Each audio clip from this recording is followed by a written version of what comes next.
Welcome to Inside TPS. I'm Tim Doust, media production teacher at TMS. I'm here with Dr. Flanagan. Dr. Flanagan, let's start it right off. We know that there was a positive case in the district. How are we going about handling that? Yeah, so thanks for the question. We actually had another positive case reported earlier this week, so it was our second case. We had a third case reported today. So just so you're aware, and so that people at home are aware, it becomes a top priority once we receive notification that there's a positive case. Essentially, our school nurse will contact our high school or whatever principal, building-based principal. They'll notify central office, and we'll get our lead nurse, Michelle Riley, from the middle school involved. And we'll come together as a team, and we'll talk about what the situation is. We'll understand who was identified as a positive case. We'll then begin our own local contact tracing. We'll do the best we can to find out who they've been in touch with in the school. Okay. And then, of course, we turn that information over to the local Board of Health. Okay. The Board of Health in our town is responsible for contact tracing officially, but we do everything we can, and it becomes a top priority in the district once we hear that there's a positive case. We really drop everything we're doing to really isolate what's going on, really understand it, really understand the context, really understand the associations and the impact, and really looking at a calendar, how long they've been in school, and we make some decisions and we move forward pretty swiftly. So you mentioned close contact and contact tracing. What does that look like in a school setting? Yeah, so by definition, a close contact is someone who's been within 6 feet of someone, mask or without a mask. The mask is irrelevant at this point, within 6 feet for approximately 15 minutes, cumulatively 15 minutes in a school day. So it's important for us to understand that so that we can let the Board of Health know who was a potential close contact within the school district. As you know, our classrooms are all set up so that all of our desks are 6 feet apart. So the hope would be that if we were to have a positive case of either a student or staff member in the school, we wouldn't necessarily have to shut down an entire classroom. We really have to understand the patterns of that student that day, who they were in close contact with or association with, who they had lunch with, those types of things. But even then, throughout the school day, as we look at our lunch and traveling in the hall and outside and take our mass breaks, we do the very best we can to ensure that the kids are 6 feet apart at all times so that we don't have these situations of close contact. So the schools are doing a very good job of reinforcing that with the kids to keep them apart because we don't want to inadvertently have a student be considered a close contact and be put out of school for 14 days per CDC recommendations to have to quarantine. So I'm here with Michelle Riley, head nurse of the Tyngsboro Public Schools. Michelle, I spoke to the superintendent, and it sounds like we have our mitigation strategies in place, but what more could we be doing as a community? I know that the question about the types of masks have come up. Could you speak on that more? Sure, yes. I've been getting a lot of questions about the different types of masks and what maybe is maybe works better or is more preferred. So I thought I would just discuss the types of masks and the benefits of each mask so that people can make their own decision about what works for them. So the CDC does recommend at least a 2-layer cloth mask, ideally cotton with a weave. But the most important thing is you need to be comfortable in the mask that you're wearing, and you need to be able to breathe, and it should be washable, yes. One of the biggest things with masks and things that I have been seeing around the school buildings that could potentially lead to spread of the virus is the touching of the mask. So if the mask does not fit you well, and if you're constantly having to do this or do this, you're touching the front of your mask where potentially another person's droplets could have landed. So if you do find that you do touch your mask, the number one thing I recommend is wash your hands immediately. Be cognizant if you touch your mask.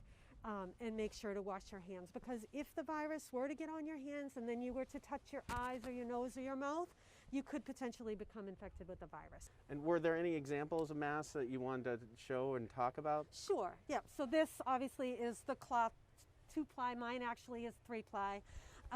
But there are other kinds of masks that people, sometimes choose, and I just thought I'd explain them a little bit. So this is a cotton mask. It is multiple layers. It happens to be 2 layers, and then there's a filter pocket where I have inserted a 3rd layer. However, the difference with this mask versus the mask I'm wearing is it has this exhalation valve. This is called a valve mask. The difference with this mask versus this mask is, so the purpose why we wear masks in the community is my mask protects you and your mask protects me. That makes sense. That's how it works. But this mask only protects the wearer. Okay. This exhalation valve allows, if I were to be wearing this right now, allows my respirations to go out freely into the air. Another mask that's very popular are the gaiters. So this, I've seen a few of those. yeah. So these, while they may be comfortable and they're light and they're definitely breathable, they're typically only one layer of fabric. So it's not that two layer that was discussed by the CDC. And also, as you can tell, it's pretty big.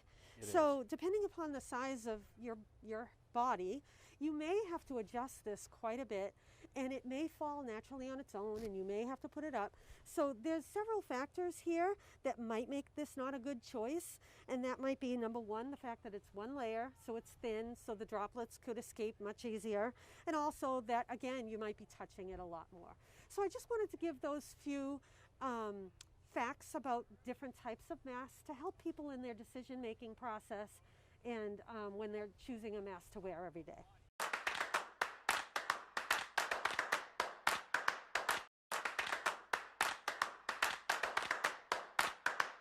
Hey, I'm Mr. Richall. I'm a business teacher and football, basketball, baseball coach here.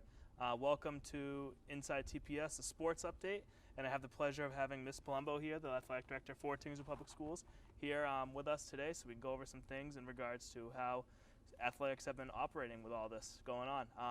So first question, Tingsboro recently went from the red to the yellow.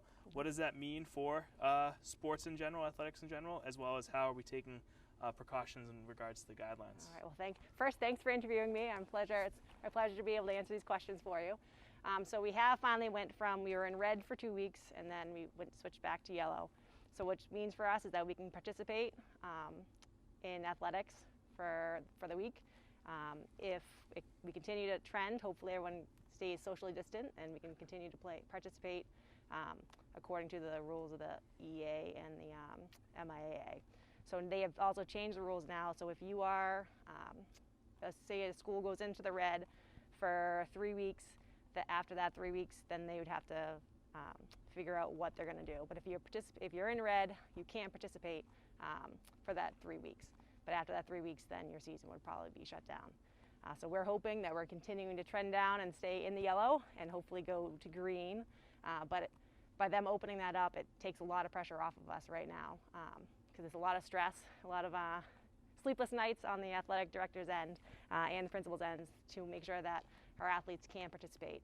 They've coaches, kids, they've done a lot of work preparing for the season, and we're just starting out this year. This is the first week of competition, so I'd hate to have to pull the plug when they've already worked so hard and practiced and dedicated their time to get the season off and running. So I know golf kicked off on Friday with a win, and then they had another one on Sunday, so they're 2-0. Yep. And then there's another game like field hockey's today. Yep. Are there any other games that you're excited for this week? Very excited. They're all opening up this week. So field hockey opens up today against Groton Dunstable. Tomorrow, boys and girls soccer open up against North Middlesex. Wednesday, field hockey will play against North Middlesex as well. And then on Friday, our cross-country team opens up against North Middlesex as well, and we host them at the elementary school. So with all the regulations and guidelines for fans and everything, we put into place some rules for our spectators to follow. Number one rule is that every spectator needs to wear a mask throughout the entire competition. So if you're sitting outside, I know it's a nice day out, but you have to wear your mask if you're going to attend our games. Also, each athlete will be given 2 lanyards. These are what they look like. They have to wear them on their neck, and it has to be visible for else as they enter the stadium or the elementary school fields. Each athlete gets 2 per family, so that way 2 parents will be able to attend. I know the governor the other day has opened up the regulations so that we can go from 50 spectators to 100, but that's only if you're in a low risk. And with us being yellow, we're still considered a high risk. So until we go down, hopefully, like I said, if everyone's socially distancing and washing their hands and doing their part, We hope that we'll go down to green, and then that would open it up so that we can have 100 spectators. And with that, it would be our other student athletes would be able to attend the games. As a league, they decided not to open up and get to outside away schools. So it'll still only be Tingsboro people allowed to be at home games. So there's a lot of rules that are changing and it being put into place. But I think it's all at the safety of our student athletes and our town. So and then in the end, that's what it comes down to make sure that our student athletes are safe, our fans are safe, and our school can participate as much as we possibly can. Is there any other information that you'd like to add? Get out there and support each other. Like I said, do your part, social distance. Feel free if you have any questions. You can always call or email me at the athletic office. And we're very excited to get our athletes out in the field. It's been a long process, I think, from March to here to get the kids out and being able to play. It makes a big difference, especially with the energy in the school. The kids are in and out. On game days, there's a certain energy that comes around on game days. So we're excited to be on the field and supporting our athletes. All right, well, thank you very much. This has been Inside TPS Sports Edition. Thank you for having me. Anytime. Hello and welcome to Inside TPS Tech Update. I'm Beth Craig, Special Education Teacher. Today I'm here with Tom Varnum, Digital Learning Specialist, and Jocelyn Mitchell, Instructional Technology Specialist. Hi Tom, thanks for joining me today. Before I get started, I'm going to gush about Tom Varnum. He's amazing and perfect and wonderful and always at the ready. I have him on speed dial, which isn't even speed dial anymore. It's like Google Hangout dial. I sort of send him the Batman signal and he comes running. With that said, Tom, tell me, what does Digital Learning Specialist do? Well, thank you first for those kind words. Digital Learning Specialist was a position that was created 3 years ago. The district was investing a lot of money in Chromebooks and technology for the students, and they felt it would be a good idea to have someone who is familiar with using those kinds of tools and also familiar with good teaching pedagogy. And they asked me if I would be interested in trying it out. I'd been an English teacher for 20-something years, and I always liked using the technology, so I said, you know, I'll try that. So long story short, what I do is I teach the teachers how to use the technology to help the students. And that could be anything from getting them familiar with any of the Google tools to connecting them with apps that may be helpful. They might say, you know, Tom, is there some way I can do this? And I say, yeah, let's try this app. And I get to, you know, try things out beforehand so I can, you know, get them up to speed very quickly, whereas teachers, because they're extremely busy, might not have the opportunity to try out some of these new devices, new websites and things like that.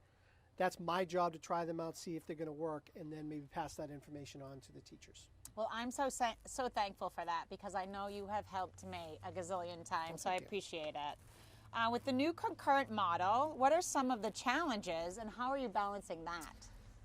I don't know if we have enough time for that. The concurrent model is very challenging. What it means is we've got kids who are in class, we've got kids who are remote, and we are trying to teach them the same thing at the same time.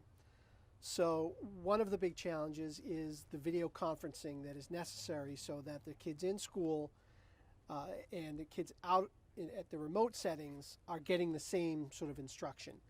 And with the devices that some of the teachers have and the students have, there have been some challenges as far as individual devices needing some upgrades, things like that. And it's been testing patience, and I think everybody's been extremely patient. The other thing is that you know, the teachers now have to change the way they've done things in the past. What they've done in the past may not translate very easily to the concurrent model. So there's a little bit of that translating going on and figuring out how to use the technology to present the lesson to the students. Sure. Well, thanks for coming by today for the Tech Update. Is there any final thoughts that you'd like to share? I'm very proud of what the the whole district is done. I've been a part of this district since 1994, and obviously this is an unprecedented experience that we're all going through, and I just think the adaptability, the perseverance of everybody, faculty, staff, administrators, in trying to overcome these challenges, and the patience that we've had. And I think one of the things that we need to focus on is we need to be patient with ourselves, because it's not going to be perfect. We're not going to be able to do it right away. But I think if we're patient with ourselves, we'll pass that on to the students and give them the best education experience we can do in this situation. And we're so thankful you're here to help us. We appreciate it. Hello, Jocelyn. So fill us in about what an instructional technology specialist does.